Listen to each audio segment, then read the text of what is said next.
All right, good afternoon, everyone. I know we have a few still trickling in, but I want to be respectful of your time and get started right away. I'm excited that everyone's here today. Hopefully, you'll be able to take away a little something from it. I'm also trying to end early enough so we can have a time for some comments, questions that we can discuss. My name is Wayne Taylor.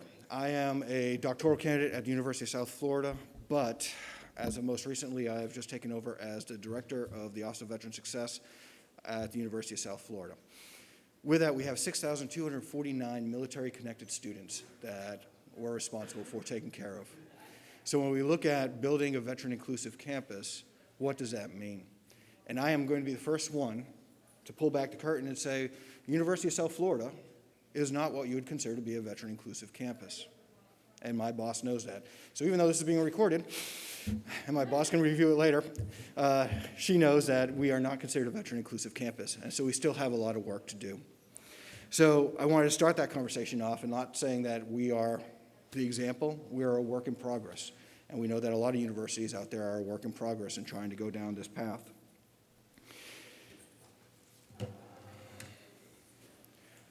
So why is this important? Why is it important to learning how to build a campus to be veteran inclusive?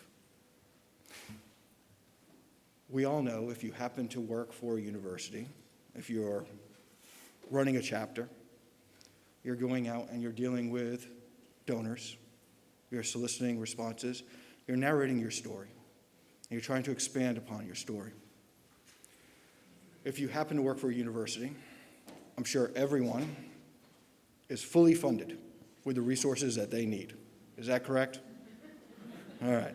A little laughter in the room helps me understand that, okay, maybe I thought I was the only one who was underfunded. Maybe there's a few others in here who are underfunded as well. So this helps build the story of resource management, why you can turn around and go back to administration and get more resources. Return on investment.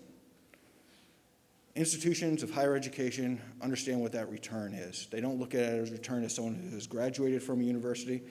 It hits their metrics from one aspect, but they're looking at how we're getting alumni to come back. What is the donors coming into their foundation accounts? They're looking at those types of information. So when we look at how we're building the inclusive campus, it becomes a holistic life cycle of the student. It turns into an aspect that gives back a return on investment, which ties to the donor and the corporate partners that you can solicit and that you can build. And lastly, to be truthful, it's the right thing to do, trying to make sure that we take care of students. So where does this come from? Back away a little bit.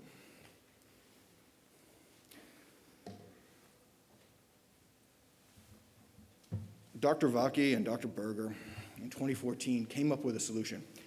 And I'm trying to be good and stay right here at the mic because I am really great at wandering around and walking and talking. So most people, was a little out of my comfort zone here. So in 2014, Dr. Vaki and Dr. Berger did a lot of qualitative research into what students, what faculty, what administration felt was going to be a veteran-friendly campus. What is the definition of veteran-friendly? So in 2014, they worked in developing this definition, and they finally published it. And if you look at this definition, it's pretty good.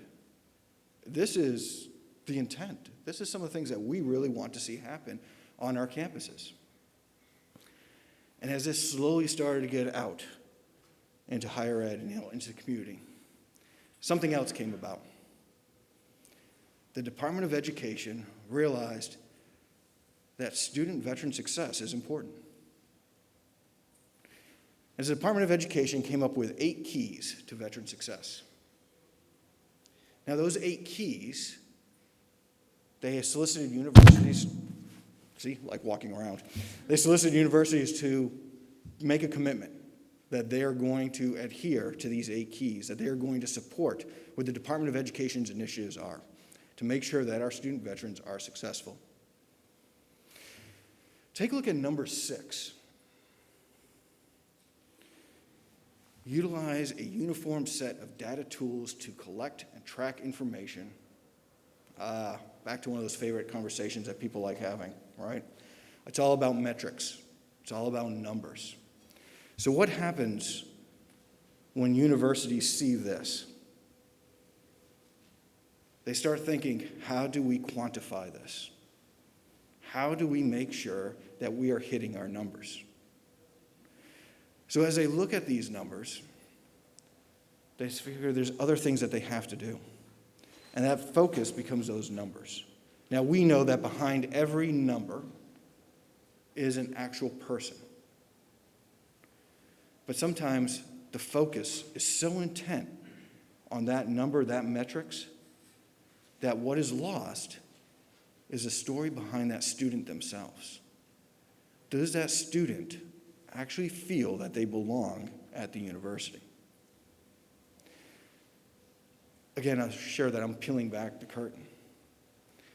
So I did a survey of our students, and it's embarrassing that 35% of my students don't feel that they belong on a university campus for one reason or another, whether it be faculty, staff, they're post-traditional students. They look around and there's no activities for them to really get involved in.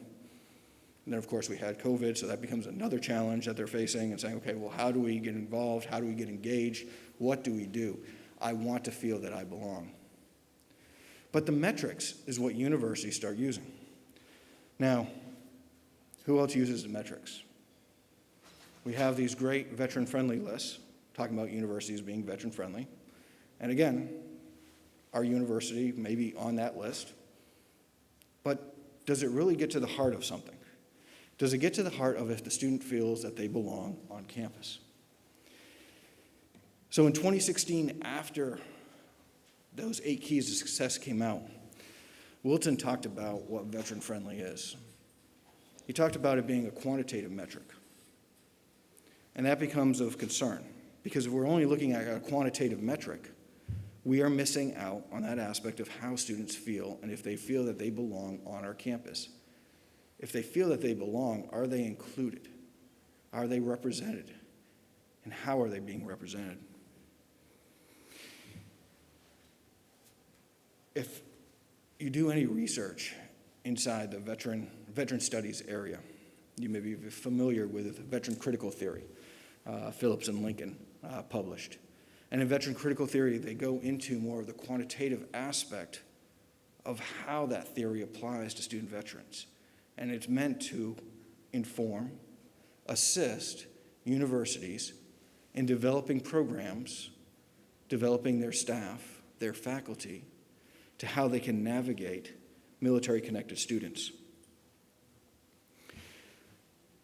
After looking at veteran critical theory, going into a little more research on everything that's gone on with diversity, equity, inclusion, and one that people often leave out, justice. So when we start looking at that, what does it really mean in higher education? And it becomes one of those challenges that we look at. So if veteran-friendly in higher education is about a student feeling welcomed, is it really about feeling welcomed, or is it about the numbers that that institution is able to show? And it becomes one of those questions that we have to ask. And it's a question that's posed to administration. Because I had some snickers in the room when I said that everyone was fully funded at their university for your veterans offices and the support that you need for veterans.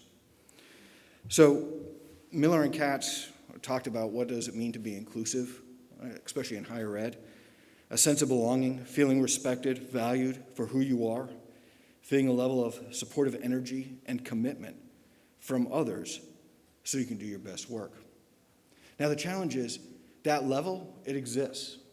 It exists by the people that are here in this room because they're the ones doing the work. They're the ones day in, day out are talking to the military-connected students.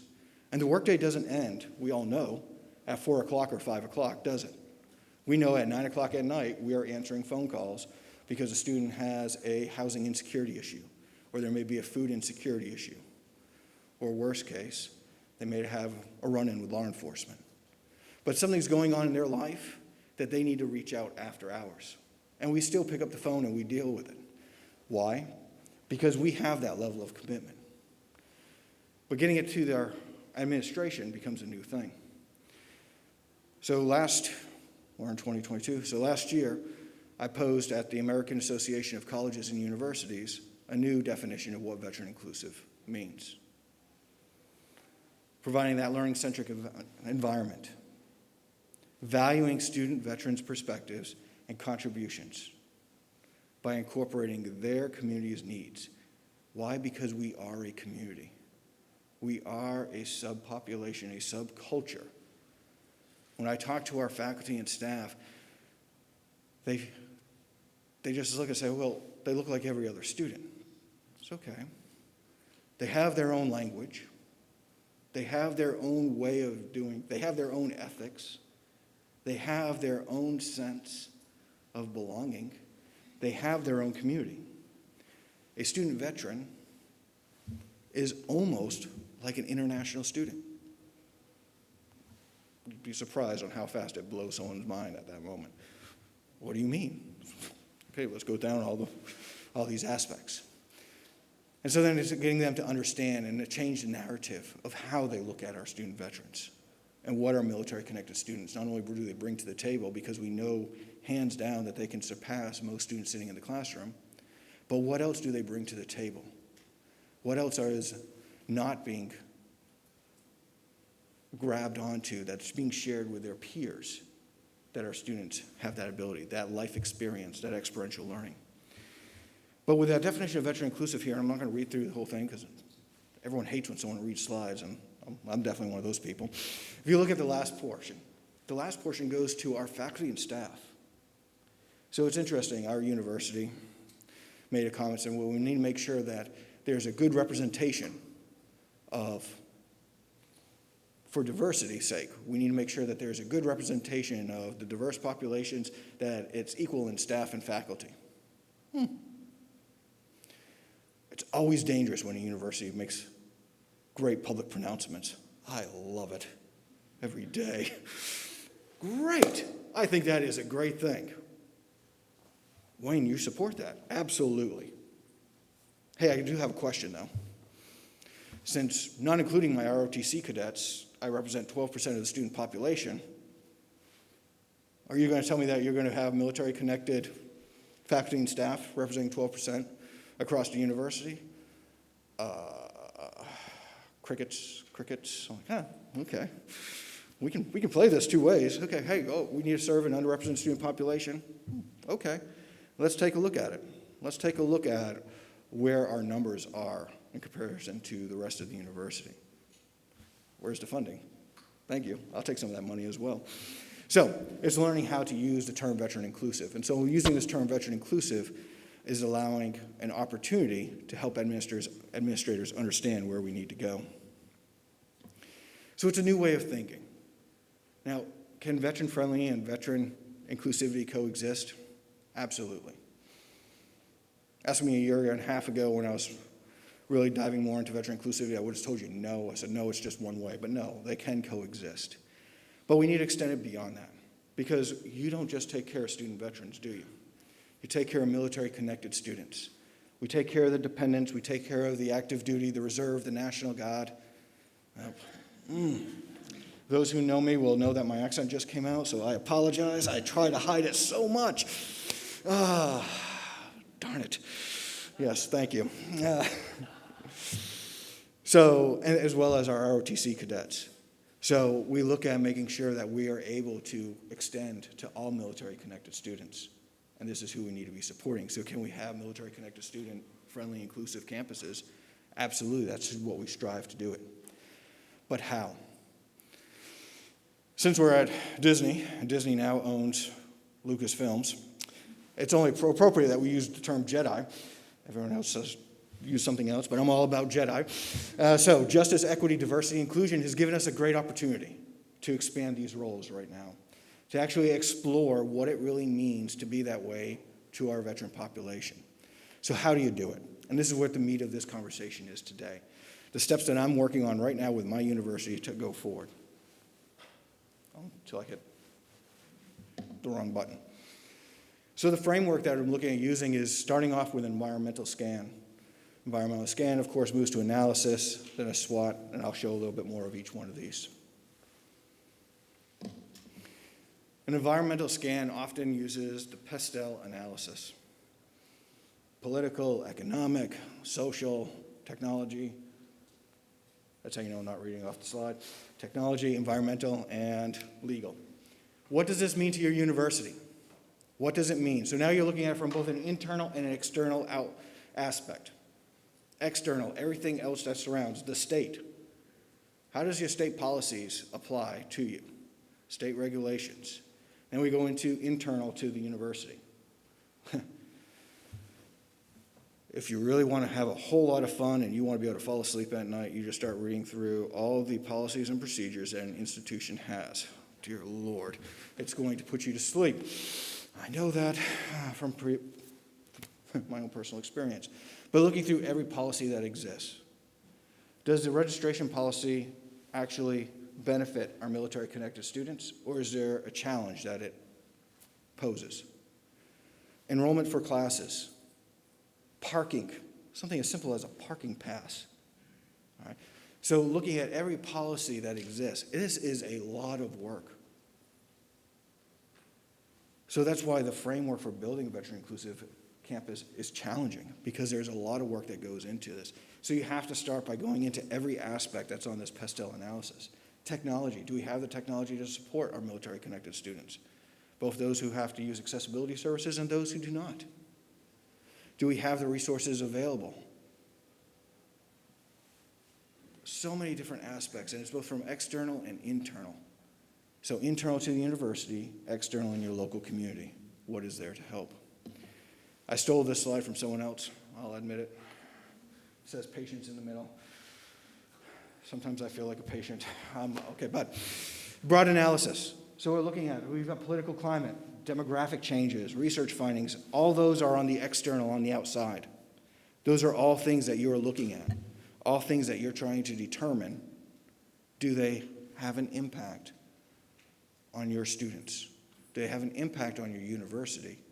And what can be changed? And some of this can be changed overnight. We know trying to get a policy at a university changed, that's going to take a while. But can we start having those conversations now? Can we raise that awareness now? So we start building it. We look at internal factors, the processes, the people, performance. I love processes. Capacity, programs. Looking at how do these impact our military-connected students? Is the processes disjointed for enrollment into your college or your university? And you're sitting there saying, okay, why do my students have to fight so hard to get in when it should be so easy? And you start having these conversations, and of course no one's listening because, well, we don't have enough students complain about it. Don't you know that comes with a budgetary constriction? We don't have the budget for that right now. IT can't make this change. Really? Okay. Because it's not important to them yet. But building this data, building the numbers, using the metrics, using the information, and part of this goes to actually having interviews with students, alum, other faculty and staff that happen to be military connected. What are they feeling? How do they feel about what has taken place at the university? What could change? What needs to change? These are the steps that you're going to take with a broad analysis. The analysis, of course, leads to SWOT. Strengths, weaknesses, opportunities, threats, and I am definitely not going to go into every single one of those because you've all heard of a SWOT analysis before and have probably heard of it so many times that you don't need me to break it down. But you build that SWOT, you take that environmental scan, funnel it into a SWOT analysis. And that SWOT analysis, you break it down. What are the internal aspects from that environmental scan and the external? And you start building that information together. As you build it, you start coming up with your own proposal of what needs to be. Now, this is just an example of pain. It was short. It was 35 pages, font 10, so they didn't like me. And yes, because it's higher ed, of course, you're going to make sure you have citations in it. So a 35-page document of here's how we can do better. What do we need to do to make a change? So once you do that environmental scan, you do the SWOT analysis, you have to spend some time writing something up, developing what it's going to be so you can go to the administration. course, when you think it only goes to one level, next thing you find out that you're being summoned to the president's office at the university to have a conversation of why do students not feel that they belong. It's kind of interesting. Also means you start getting some support and some resources, some funding behind it. I don't complain about that. So I shared in the beginning, for us, it's not that we have a solution. This is where we are working right now and what we're trying to build. We are focusing on building that military-connected, student, welcoming and inclusive atmosphere at the University of South Florida. We are trying to go and give a model, a framework for others to be able to latch onto. Because the question that you run into is how often you drive down the road, and I'm not going to pick on universities, I'm going to pick on businesses. How often you drive down the road and you see a business that says they're veteran-friendly. Wow. I see heads nodding. I see a little bit of laughter at the same time. Now, the question is, are they really veteran-friendly? Okay. So, terminology gets thrown around rather quickly. Veteran-friendly? Let's put a tag to that. Not saying that we don't have universities and colleges that are not veteran-friendly. They're trying to do the right thing, absolutely. But the same term, veteran-inclusive. You have a lot that's thrown on. People are just going to say, well, our campus is, that's the flavor of the month, the flavor of the year. We're going to say that we're veteran inclusive. Well, are you really veteran inclusive? What is the standard that's used to measure it? So my challenge for those who are in administration, who are in colleges and universities, if you want to be veteran inclusive, let's look at a common framework that starts building something. And it starts by building, and every university and college is going to be different. They're going to start off with an environmental scan. Trying to see who's here. I'm going to pick on a university for a moment. That's not my own. Is Rutgers in the room? Anyone from Rutgers? Going once. It's a nice pick on. I'm not meanly picking on Rutgers. Syracuse. Man. All right. Well, now we can give them a hard time because they're not here in the room. Rutgers, Rutgers, Syracuse. Okay, neither of them in the room. All right, so we'll go with one more. Delaware. All right. So Delaware has done something unique. Delaware invited Rutgers, Syracuse, and myself in for a peek behind the curtain. We want an external evaluation, an external audit of your university, of our universities, Delaware speaking on me. I mean, that's the first time I've heard of another university truly asking 3 other universities to come in and do an evaluation of their, I mean, it was amazing. And is there room for growth? I mean, if you come in and do an external evaluation of mine, you're going to find that there's room for growth. I'll be the first one. I'll start lining out all the. I got a 35-page report that outlines where it is. So there's always room for growth. All right. I'm looking at finding a standard. Now there are some standards that are out there. If you haven't used the CAS standards, the Council for Advancement standards, there are some specifically for Veteran and Military Affairs Office. That's a fun document to go through because then you're looking for artifacts to make sure it exists. Makes you cry at times as well. But so there's different standards that are out there that you can look at. If you don't have a copy of it, you need a copy of it, let me know afterwards. I'll make sure to get it to you. So this way you can cry along with me. Hopefully you're more successful. Again, I look for artifacts. I want to see facts. I want to make sure I can find it. And I don't ask other people for it. I have to be able to go search for it for myself. And if I couldn't find it, then we scored low. We scored low in a lot of areas because I couldn't find it. So it's all about being able to narrate what you need, why you need it, how it measures across the rest of the nation, and then what's the best way. Environmental scanning is nothing new. Your business colleges are used to environmental scans.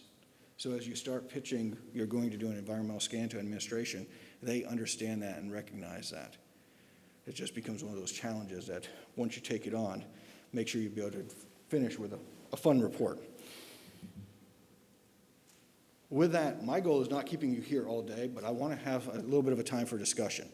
So since we are recording, my job might be open here in a little while, depending when my boss watches this. But Since we are recording, he's going to hate me because I keep hitting it. That's how I get the recording off. So since he is recording, if you do have a question, I'm going to ask you to come up to the mic so you can ask the questions. This way they can capture it on film at the same time.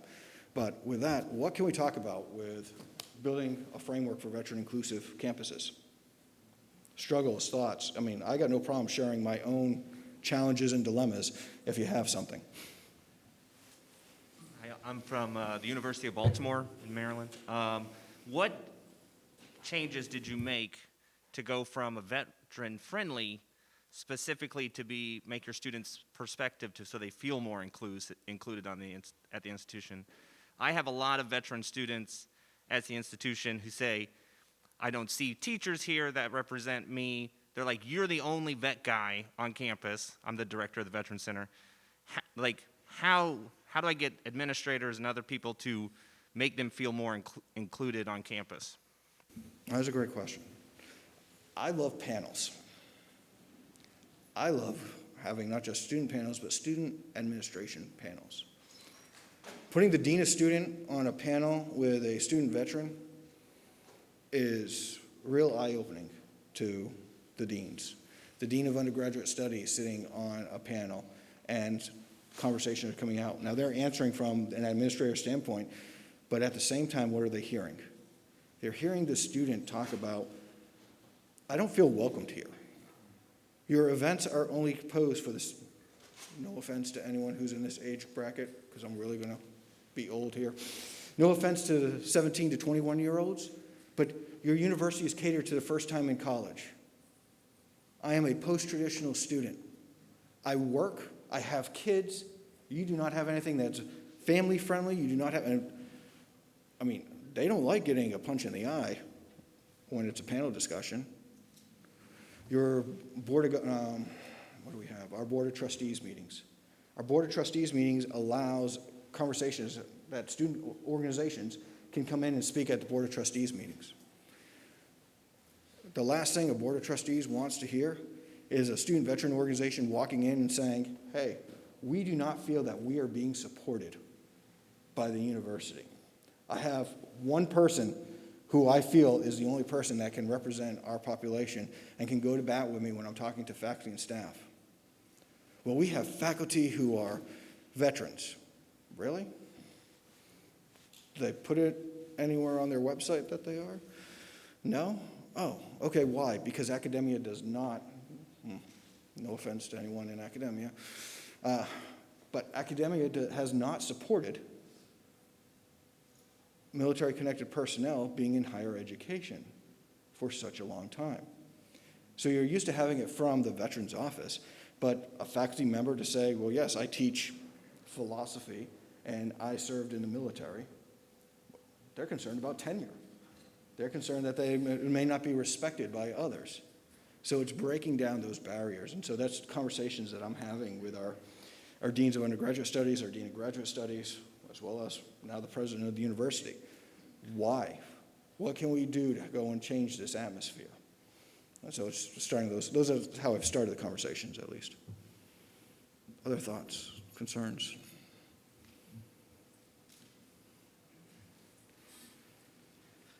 I've had some trouble looking for data, current data regarding, peer-reviewed studies, statistics, whatever, relating to student veterans.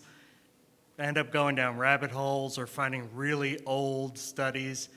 Has any organization kind of consolidated, like search engines or something? Do you have any suggestions for people looking for that kind of information? So are you looking for data specifically to your university or data in general for? In general. In general. Yes. So there are a couple research organizations that specifically focus on that data aspect and getting you tied to it. Do you mind if I ask what university you're at? University of Central Oklahoma. Okay. We don't have someone on that board. So there's a couple of separate organizations, and I'm not blessing either or any because every higher ed organization has its own issues and challenges. NASPA, NACADA, some of them have their own veterans offices. I'll use NASPA for an example. NASPA has its own veterans research panel. or a group, so you can go and tie to them, and they'll have, I mean, we got people from the Big Ten, we got a lot of research that's coming in, so they'll connect to there. If you want, connect with me afterwards, and I can see about connecting you to some other stuff with the data. Great, thank you. Try and be mindful of time, too. So I'm a student from Marist College in New York. And my question is, like, I've fought to bring this all to attention. I've had meetings with the president. I've had all that. How would you suggest going about approaching them with this panel idea, or, you know, doing this research and putting more work on their plate? I think it's not about putting more work on their plate. I think you can find some faculty, hopefully, that is dying to do some research. Okay. All right. Faculty who's dying to do research, some PhD or EDD students who are looking at getting involved in some aspect of research to a true problem of practice that exists today. I lean towards your EDDs for that, not just because I'm a doctoral candidate for EDD, but any PhDs in here? Okay, sorry. I don't know what to say. PhDs look outward. We're going to look at a bigger problem. We're going to see here's a bigger problem. Your EDD is often a scholarly practitioner. They're looking at what is a problem of practice that needs to get fixed. So finding one, you see I found a big one. So finding a problem of practice that can get fixed. So maybe talking to them. Then talking to other faculty who'd be interested, or depending on who you have with your veterans office, to do an environmental scan. And I mean, all right, based off the nonverbal tells me a little bit there. So A little bit. I guess our organization's dissolved, and I got picked to revive it. Yeah, thanks. So, I mean, we do have support. We have the veteran who walked across America is one of our teachers. So there's ways that we can help. So if you want, we can always connect afterwards. There's ways to get connected that you start building that interest. And it's building interest is where it comes down to. Okay. You have students who are interested, but you have to get faculty, administrators. You have to get people like the gentleman next to you right now, who's an administrator who's taking care of students who not only, I mean, we know that they care, but they're oftentimes, I mean, do you mind me asking roughly how many students that you take care of? 200 youth and benefits. Yeah. I mean, burnout comes. And so you're trying to figure out, okay, how do you negotiate that burnout? Okay, now you want to do an environmental scan of what it's going to take to get our university on board. I just don't have the time. How do I do this? And that's where I said maybe if we can tie it to some of your PhDs or EDDs that are going through a program that may want to do some research like that, it may be a great opportunity for you to get that information out to administration. Okay. All right, thank you. Because they like data. Ask them on benefits. Yeah, right. We've got about 7 more minutes. 7? No, I think 17 more minutes. So if we have a question. Wait. You don't have to run.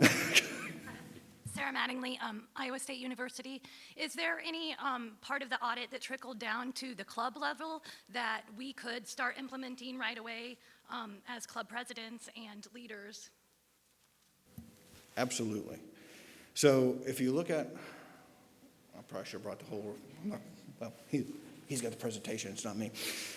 My computer will be bringing up the CAS standards. If you look at the CAS standards go over every little aspect from, and it's a nightmare. So it looks initially at the Veterans Office, but the Veterans Office ties to what student organizations are being involved. So the CAS standards start looking at the student organization itself. All right, what is the student organization doing? What support from the university is the student organization receiving? And so there can be some, there may be none, and you're saying we could get a whole lot more. Same with when you're looking at it from an aspect of outside in the community. Community partners could be doing a whole lot more. Corporate partners could be doing a whole lot more with the club itself. So even if the university, and I'm not taking away from the university itself, but if the university is not engaged and going out and reaching out to the corporate partners and trying to get new involvement, you as a club can still start reaching out. So now you've got funding from student government, hopefully. You've got funding from corporate partners who are tying with you. You've got community partners who are giving you money. And so depending on how many people you brought, right now, you could probably double that at least, if not triple. I'll pick on our university. COVID, and I'll use that as an excuse, or since I just took over as the director, our student veteran organization kind of fell apart. And so we're in the middle of getting ready to rebuild all over again. I've got community partners who said, if you have students who want to go to NatCon, I will pay. I've got money. Can they double up in rooms? And if so, here, I'll give you $4,000, $5,000 to go, $2,000, so you can, whatever it is. All the students had to do was go out and talk to those individuals. They chose not to talk. Killing me. It's like, oh, I want to go choke them out. Okay. But so getting the corporate partners and community partners involved, it gives you a great opportunity where they will give funding. They will sponsor you. And then as you're getting funding from corporate partners and community partners, your foundation, your university, they're going to want to have more of a presence. Why? Because someone's giving money. How do we need to connect with them. How are you getting all this money? What's going on with your accounts? They're going up. We need to know what's taking place. And so they'll get more involved. Money drives a lot. And so when I bring in our corporate partners and they want to do things, it's real quick to where you start seeing changes take place because administration knows that it's going to look bad if they don't. Anything else?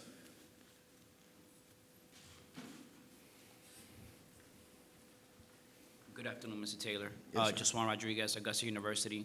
First time here. First semester as the Vice President of Fundraising. Our school is thin line between military-friendly and military-inclusive.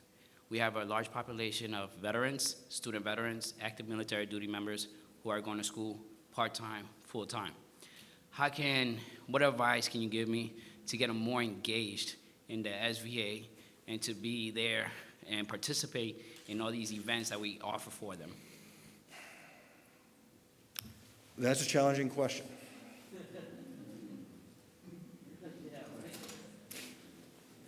So I got a question for you.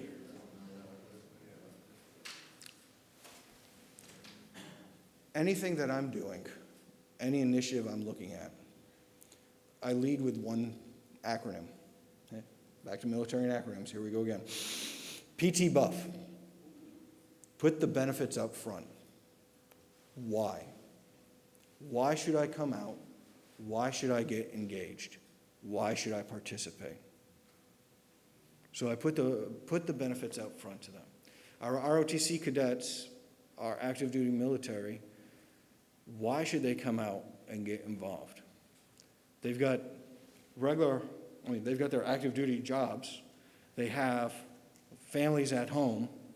What are we doing that's making it where they want to get out and get involved? How is it a benefit to them? Does it possibly tie to a scholarship opportunity? Does it tie to networking, job networking opportunities? Not for them because they're active duty, but for that spouse? Do you mind if I ask a question? Any military spouses in the room? Any experience with that? No? Okay. Mine would tell you that the worst thing was trying to find a dentist. Dear Lord, every time you move, you're going to have to try to find a new dentist. Here we go again. Never mind, try to find a new job, find a new thing. You are helping getting them connected to the community. It's about getting their families connected to the community. If they feel that they can get connected to that community, and that community embraces them, there's a good chance that they're not going anywhere anytime soon. And so getting their spouse involved with the organization, getting their spouse knowing that you have networking events that they can go and hopefully find a job, they're going to be telling that active duty student, we need to show up to this event. So, that's just a suggestion. There's different ways that you can navigate it, but put the benefits up front to them of why they need to why they should get involved. We've got a little bit more time. If there's anyone who has any other questions. Yes. My name's Catherine Rodriguez. I am the vice president of the Citadel's SVA chapter. We're up in South Carolina. So I don't want to waste like too many of people's times because our school's a little different from other universities. We have the Corps of Cadets there. So one of the biggest issues that the veterans complain about is not feeling a part of the campus and not feeling included with the cadets. We've met with the commandant, tried to get some mentorship programs going, hopefully this year. But we're usually like a second thought, like an afterthought when it comes to like planning events, like networking events. When we met with the commandant, he had mentioned there was something at the boathouse, and none of us knew about it. And it was for the cadets. So I'm looking for advice as to how we can, I guess, get this school to feel like the veterans are more a part of the campus instead of just like a separate entity from the cadets that attend. So I'm doing the reverse. Our cadets have never been engaged with our office. Our cadets, completely different than the Citadel, I get that. We got Army, Navy, Air Force, and Marines on our campus for cadets. They have never been involved with our office. They've never been involved with our events until, well, now. Poor cadets. The cadets are providing an L&O. Each of the services are providing an L&O to our office. I would pitch the same in reverse, having an L&O that's tied right into the cadets, that's actually working as a liaison officer with them, so this way you're able to know what events they're having, what's going on. Our cadets didn't know that we had a space that they could use for studying because they have their own space, but you have every cadet who's going into that space, and I'm like, why aren't you coming over to our office and using? We can? Yes. Okay. That's a whole other issue. But I would look at it in reverse, trying to tie an L&O to the cadets, because if you can have an L&O, maybe not going through the commandant, because the commandant, I mean, not taking away from what the commandant's doing, if the commandant knows that, hey, you're putting an L&O in and trying to work with an L&O, sounds like your commandant's willing to do stuff with your student veterans. The challenge is the communication isn't there. If I look at, that's why my phone's not near me at all. If I look at the level of communication that comes in, I can't respond to everything, or, I mean, by the time I get to it, it's like, okay, I'm going to send this off, and it may get lost until 2 days later, and meanwhile, that event already took place. So building L&Os that are showing up to my operations meetings, then they know what's going on. And so this way they can go back and tell the cadets, and I don't have to worry about sending out a specific email inviting them or letting them know that, hey, we're thinking about having an event. Okay, thank you So so that's much. how I just use L&Os. With that, I got the hand signed for 10 minutes. We're already down to 7 minutes. So any last minute questions, thoughts, concerns? Other than that, I know that there's a little bit of time before your next one. This way, if you want to go and be able to rush off to a restroom, I know what it's like sitting through these things.